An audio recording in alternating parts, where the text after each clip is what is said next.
RS diamond official YouTube channel में आप सभी साथियों का एक बार फिर से हार्दिक स्वागत है। जी हाँ साथियों, कैसे हैं आप लोग? आशा करता हूं आप लोग अच्छे होंगे। साथियों, आप लोग फाइनली जो है नियमावली 2023 के पीडीएफ का इंतजार कर रहे थे। ऐसे में साथी पीडीएफ हमारे पास मौजूद हो चुका है। आइए साथी, इसमें सारा चीज आपको साथी जानकारी आज मिलने वाली है कि आखिर बहाली का प्रक्रिया किस प्रकार से होगा, मेधांक का निर्माण और मेधा सूची का प्रकाशन किस प्रकार से होगा, साथ में साथी नियुक्ति के लिए क्या सच में एग्जाम की आवश्यकता है या नहीं है, इसके ऊपर भी साथी पर्दा उठ जाएगा। साथ में साथी कह ले तो आखिर प्राथमिक बहाली 1 to 8 की बात कर ले, साथ में माध्यमिक उच्च माध्यमिक की बहाली की बात कर ले, या तमाम ऐसे साथी डॉक्यूमेंट वेरिफिकेशन की चर्चा है या न्यूनतम उम्र की चर्चा है, तो पूरी साथी आज आपको अपडेट इस वीडियो में मिलने वाला है। वीडियो थोड़ा सा लंबा हो सकता है लेकिन साथी आपके लिए बहुत ही ज्यादा महत्वपूर्ण है। तो आइए साथी वीडियो को प्रारंभ करते हैं। इससे पहले अगर आपने अभी तक चैनल को सब्सक्राइब नहीं किया है तो सब्सक्राइब करके घंटी के आइकन को जरूर ही प्रेस कर दीजिए ताकि लेटेस्ट अपडेट साथी इस चैनल के माध्यम से सबसे पहले आप तक पहुंचता रहता है। तो जैसा कि साथी आप लोग को ऊपर में दिख रहा होगा, बिहार सरकार शिक्षा विभाग द्वारा साथी यह जो है अधिसूचना यानी कह ले तो नियमावली साथी जारी की गई और साथी यहाँ पर डेट भी आप देख सकते हैं 10 अप्रैल 2023 के दिन साथी जो है यह जो है खास करके अधिसूचना जारी हुआ है। ऊपर में साथी दिख रहा होगा कि नियमावली 2023। जी हाँ दोस्तों, यहाँ पर आप लोग को दिख रहा होगा नियमावली 2023 और साथ ही यहाँ पर लेटर संख्या अगर बात करें तो 743 है। ऊपर में साथी देखेंगे कि भारत के संविधान के अनुच्छेद 309 के परंतु के अधीन प्रदत्त शक्तियों का प्रयोग करते हुए बिहार राज्यपाल के द्वारा राज्य के प्राथमिक, मध्य और माध्यमिक एवं उच्च माध्यमिक तथा उत्क्रमित उच्च माध्यमिक एवं नव स्थापित उच्च माध्यमिक विद्यालयों में विद्यालय के अध्यापक के पद पर नियुक्ति एवं उनके सेवा शर्त को विनिश्चित करने हेतु निम्नांकित नियमावली बनाते हैं। जी हाँ साथी, यहाँ पर खास करके प्राथमिक की चर्चा है, उसके अलावा साथी माध्यमिक उच्च माध्यमिक की चर्चा है, नव स्थापित जो विद्यालय उसकी चर्चा है, या उच्च माध्यमिक या जो भी यानी उत्क्रमित विद्यालय हो सबकी चर्चा साथी की गई। मतलब साफ है कि इस नियमावली के तहत जो है तमाम ऐसे विद्यालयों में बहाली होगी जो 1 to 5 का हो, 6 to 8 का हो, 9 से 10th का हो, या 11 12th का हो, या कहने तो तमाम ऐसे उत्क्रमित विद्यालय हो या नव स्थापित विद्यालय हो, सभी में शिक्षकों की बहाली इसी नियमावली के अंतर्गत साथी की जानी है। अब साथी सबसे महत्वपूर्ण बात आखिर क्या कुछ है, थोड़ा सा साथी नजर हम लोग डाल देते हैं कि प्राथमिक विद्यालय साथी 1 to 5 के लिए, मध्य विद्यालय साथी 6 to 8 के लिए, प्रारंभिक विद्यालय 1 to 5 6 to 8 के लिए, और माध्यमिक साथी 9वीं से 10वीं के लिए, ठीक ना। और उच्च माध्यमिक आपको पता है खास करके उच्च माध्यमिक जो होता है +2 के लिए। लेकिन साथी सबसे बड़ी बात, सबसे अच्छी बात आती है कि शिक्षक बहाली को लेकर के जो भी शिक्षक का भर्ती इंतजार करते हैं, साथी इंतजार का घड़ी समाप्त हो चुका है। और साथ ही यह नियमावली में सबसे पहले आपको साथी दिखाने का काम कर रहा हूं, क्योंकि यह थोड़ा सा जो है साथी बहुत सारे भर्तियों में संदेहात्मक प्रश्न था कि आखिर जो है बीएड और डीएलएड को लेकर के क्या कुछ अपडेट आया है इस नियमावली के तहत। तो साथी सबसे पहले आप लोग थोड़ा सा स्पष्टीकरण साथी यहां पर देख लीजिए।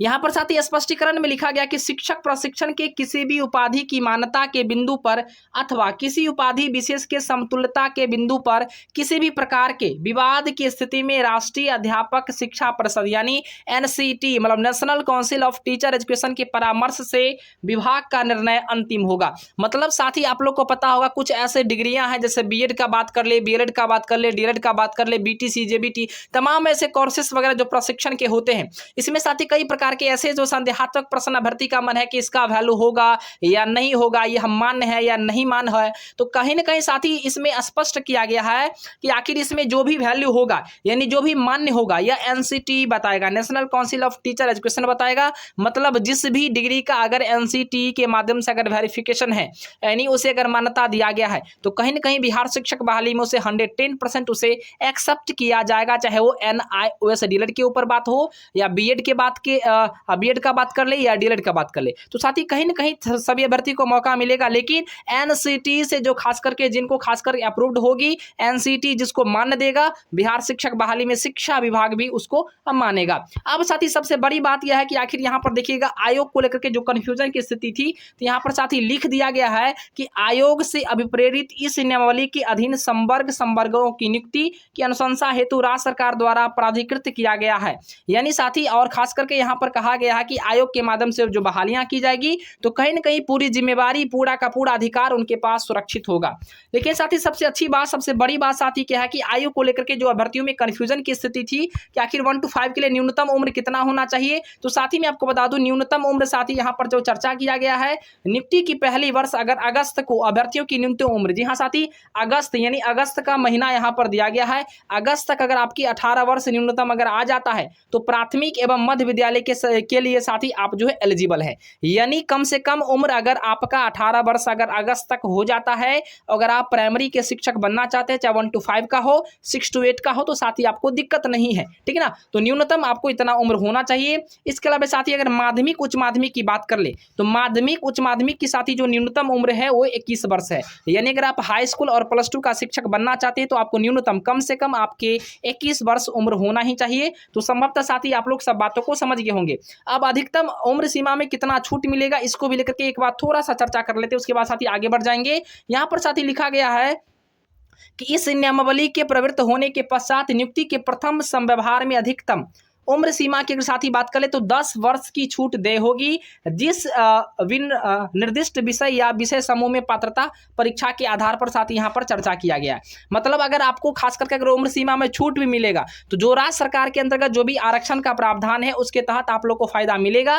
लेकिन साथ ही सबसे बड़ी बात यह भी है कि 10 वर्षों की छूट देने की चर्चा इसमें किया गया है, तो कहीं ना कहीं उनको ही छूट मिल पाएगा जो खास करके इनको फॉलो कर रहे हैं, जिन पर यह क्राइटेरिया बिल्कुल सही बैठ रहा होगा, ठीक ना। अब साथी आरक्षण को लेकर के बात कर लेते तो आरक्षण साथी आप लोग को बिल्कुल यहाँ पर 50%, जी हाँ साथी देख लीजिए, विद्यालय में खासकर प्राथमिक और माध्यमिक विद्यालय की बात कर ले तो साथी यहाँ पर जो है 50% सीटें साथी महिला के लिए आरक्षित है। तो महिला साथी के लिए यहाँ पर कितने परसेंट सीटें, तो 50% सीटें आप लोगों ने समझ गया, यानी समझ गए होंगे आप लोग कि 50% सीटें पर जो है महिलाओं के लिए सुरक्षित है और 50% पर सीट पर ही पुरुष अभ्यर्थी साथी यहाँ पर जो है खास करके और महिला वगैरह दोनों यहाँ पर भाग ले पाएगा। यानी पहले भी ऐसा ही था और वर्तमान समय में भी साथी ऐसा ही है।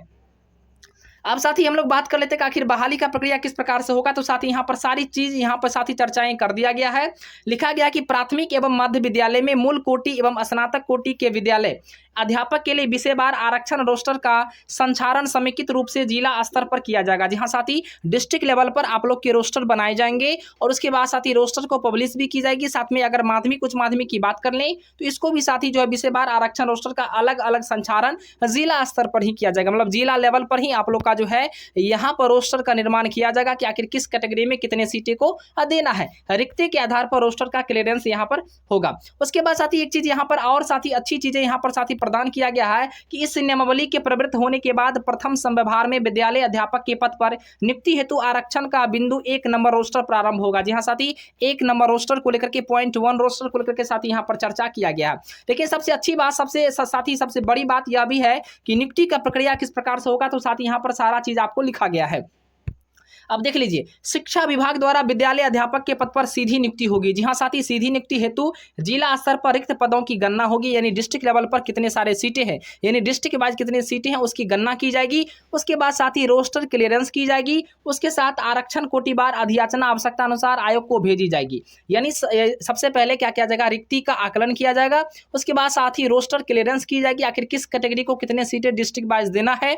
उसके बाद इसकी जानकारी विभाग को साथी जो है सौंपा जाएगा। उसके बाद सीधी भर्ती हेतु, जी हाँ साथी, डायरेक्ट भर्ती होगी, यानी कोई कंफ्यूजन की स्थिति नहीं है, डायरेक्ट भर्ती होने वाली। और इसको लेकर साथी कहा गया है कि सीधी भर्ती हेतु प्राप्त अधियाचना के आलोक में आयोग रिक्तियों की संख्या विज्ञापित करेगा, यानी नोटिफिकेशन जारी करेगा। और आयोग द्वारा विज्ञापित आवेदन पत्र में विद्यालय अध्यापक अभ्यर्थी द्वारा योग्यता से संबंधित स्वघोषणा के आधार पर उनकी उम्मीदवारी का मूल्यांकन भी किया जाएगा। मतलब साथी नोटिफिकेशन में आपको स्पष्ट रूप से लिखी रहेगी कि आखिर किस प्रकार से आपकी बहाली मतलब होनी है, ठीक ना, वो चीजें आपको नोटिफिकेशन में स्पष्ट कर दिया जाएगा। तो इतना बात तो आप लोग समझ गए होंगे कि आखिर जो नियुक्ति आप लोग का जो होगा बिल्कुल साथी आयोग के माध्यम से की जाएगी। और आयोग सबसे पहले आप लोग का रिक्ति का आकलन करेगा और रोस्टर का क्लियरेंस करेगा। उसके बाद साथी रोस्टर क्लियरेंस करने के बाद उसको विभाग यानी आयोग को माध्यम से आयोग को भेजा जाएगा और डिस्ट्रिक्ट लेवल पर ही आप लोग की बहाली वगैरह होगी। यानी 39 जो है लगभग में, यानी 38 जो है 38 जो है डिस्ट्रिक्ट है और 38 डिस्ट्रिक्ट में प्रत्येक जिला में साथी एक एक जो है जिला मुख्यालय का नियोजन इकाई होगा। ऐसे में साथी इस बात को आप लोग समझ गए होंगे, लेकिन सबसे एक और महत्वपूर्ण चीजें है जो साथी मैं आपको बता दूं, प्रमाण पत्र का जांच किस प्रकार से होगा, क्योंकि डॉक्यूमेंट वेरिफिकेशन को लेकर के लगातार अभ्यर्थी के मन में कंफ्यूजन की स्थिति थी। तो नियुक्ति प्राधिकार का यह दायित्व होगा कि वे नियुक्ति पत्र निर्गत करने के पूर्व शैक्षणिक व प्रशैक्षणिक योग्यता एवं अनुभव संबंधी प्रमाण पत्रों की सहित अन्य प्रमाण पत्रों की आवश्यक जांच करा लेंगे, परंतु कार्यहित में औपबंधिक नियुक्ति पत्र निर्गत किया जा सकता है एवं विभाग द्वारा निर्धारित समय सीमा के अंदर प्रमाण पत्रों का सत्यापन कराया जा सकता है। मतलब स्पष्ट कहा जा रहा है कि नियुक्ति पत्र मिलने से पहले डॉक्यूमेंट वेरिफिकेशन आपकी होगी, आपके डॉक्यूमेंट पूर्णतः सही पाए जाएंगे, उसके बाद ही आपको ज्वाइनिंग लेटर आपको दिया जाएगा, अन्यथा नहीं। और कहीं ना कहीं इसकी पूरी जिम्मेवारी विभाग यानी आयोग को रहेगा। उसके बाद साथ ही अगर किसी प्रकार का गलत अगर डॉक्यूमेंट अगर आपका पाया जाता है, प्रमाण पत्र जाली या गलत पाए जाने की स्थिति में नियुक्ति को रद्द कर दिया जाएगा, यानी आपकी ज्वाइनिंग को रद्द कर दी जाएगी। उसके बाद वेतन आदि के मद में दिए गए राशि की वसूली भी की जाएगी। साथ में Bihar and Orissa public demand recovery act 1914 के प्रावधानों के तहत उस पर अन्य प्रकार के जो कानूनी जो कार्रवाई है वो भी की जाएगी। यानी अगर आपने फर्जी तरीके से कोई एग्जाम अगर पास किया, चाहे सीटेट हो, प्रशिक्षण का हो या किसी प्रकार का हो, अगर आप गलत पाए जाते हैं तो आपको साथ ही यहाँ पर 1914 एक्ट के तहत जो है आपको यहाँ पर साथ ही कार्रवाई की जाएगी और आपकी नियुक्ति को रद्द कर दिया जाएगा। तो साथ ही आप लोग सारी बातों को समझ गए होंगे और आशा करता हूँ साथ ही जो है शिक्षक बहाली की प्रक्रिया। और एक चीज मैं और आपको बता दूं, आखिर इस बार जो है मेधा सूची का निर्माण कैसे होगा, तो साथ ही पुराने नियम के आधार पर ही मेधा सूची का निर्माण होगा। यानी कहले तो मैट्रिक, इंटर, ग्रेजुएशन और साथ ही प्रशिक्षण के मार्कों को जोड़ करके आपका 1 to 5 और 6 to 8 के साथ ही यहाँ पर जो है मेधांक निकाला जाएगा। साथ में सीटेट या बीटेट में जो भी आपके अच्छे अंक होंगे, इसमें साथ ही आपको वेटेज के आधार पर आपको नंबर प्रदान किया जाएगा, यानी 2 नंबर, 4 नंबर, 6 नंबर, 8 नंबर इस प्रकार का, ठीक ना। तो वेटेज वगैरह भी आपको मिलेगा। संभवतः साथ ही सारी बातों को आप लोग समझ गए होंगे। इसके अलावा भी अगर किसी प्रकार का अगर कोई कंफ्यूजन की स्थिति है तो साथ ही कमेंट करके जरूर बताना। लेकिन साथ ही एक चीज मैं और आपको बता दूं कि नियुक्ति की प्रक्रिया में एग्जाम को लेकर के साथ ही चर्चा था कि आखिर एग्जाम होगी क्या। तो साथ ही यहाँ पर एग्जाम को लेकर के साथ ही यहाँ स्पष्ट कर दिया गया। देख लीजिए साथ ही यहाँ पर आपको ऊपर में दिख रहा होगा नियुक्ति का प्रक्रिया, ठीक ना। तो नियुक्ति का प्रक्रिया वाला यहाँ पे 3rd पॉइंट में हम लोग को आना, ठीक ना। तो 3rd वाले पॉइंट में साथ ही हम लोग जब आएंगे, 3rd वाले पॉइंट में आएंगे तो तीसरा पॉइंट इसका देखिए क्या कुछ है। देखिए परीक्षा हेतु पाठ्यक्रम, जी हाँ साथ ही यहाँ लिखा गया है कि परीक्षा हेतु जो पाठ्यक्रम का निर्धारण आयोग द्वारा प्रशासकीय विभाग के परामर्श से किया जाएगा और निर्धारित पाठ्यक्रम के आलोक में परीक्षा का आयोजन, प्रश्न पत्रों के निर्धारण, उत्तर पुस्तिकाओं का मूल्यांकन तथा परीक्षा फल का प्रकाशन आयोग द्वारा ही की जाएगी। मतलब इसमें कहा जा रहा है कि अगर कोई नियोजित शिक्षक है और नियमित अगर बनना चाहता है तो साथ ही कहीं ना कहीं बीपीएससी के माध्यम से एक एग्जाम कंडक्ट होगी प्रशासकीय विभाग द्वारा, और साथ ही उसमें जो भी अभ्यर्थी को यानी जो भी शिक्षक क्वालिफाई होते हैं, पास होते हैं, तो साथ ही उनको जो है यानी राजकर्मी का दर्जा प्रदान कर दिया जाएगा। और साथ ही कहीं ना कहीं 3 बार मौका उनको मिलेगा। कितना बार मिलेगा? 3 बार में अगर आप क्वालिफाई करते हैं तो सही, अन्यथा फिर आपको मौका नहीं दी जाएगी। तो लेकिन साथ ही सीटेट बीटेट उत्तीर्ण अभ्यर्थी को इसमें कंफ्यूजन की स्थिति नहीं रहनी चाहिए। एस्टेट उत्तीर्ण अभ्यर्थी को कंफ्यूजन में नहीं रहना है। यह सिर्फ नियोजित शिक्षकों के लिए है जो पहले से ऑलरेडी शिक्षक हैं और राजकर्मी का दर्जा को लेकर के लगातार आवाज को बुलंद कर रहे थे। तो संभवतः साथ ही आप लोग को घबराने की बात नहीं है, चिंता करने की बात नहीं है, क्योंकि यहाँ पर सीधी नियुक्ति की चर्चा किया गया है कि आखिर 1 to 8 की बहाली और प्राथमिक के अलावा माध्यमिक, उच्च माध्यमिक की बहाली डायरेक्ट भर्तियां होगी। सीटेट बीटेट अगर एस्टेट उत्तीर्ण अगर आप हैं तो बिल्कुल आप लोग को भाग लेने का मौका मिलेगा। जय हिंद, वंदे मातरम। देखते रहिए RS रेवंड ऑफिशियल को लाइक, शेयर और सब्सक्राइब जरूर करें। अगर इसके अलावा साथ अगर आप PDF चाहते हैं, PDF अगर चाहते हैं तो टेलीग्राम को ज्वाइन कर लीजिए। इसी वीडियो के डिस्क्रिप्शन में आपको लिंक मिलेगा। जय हिंद, वंदे मातरम।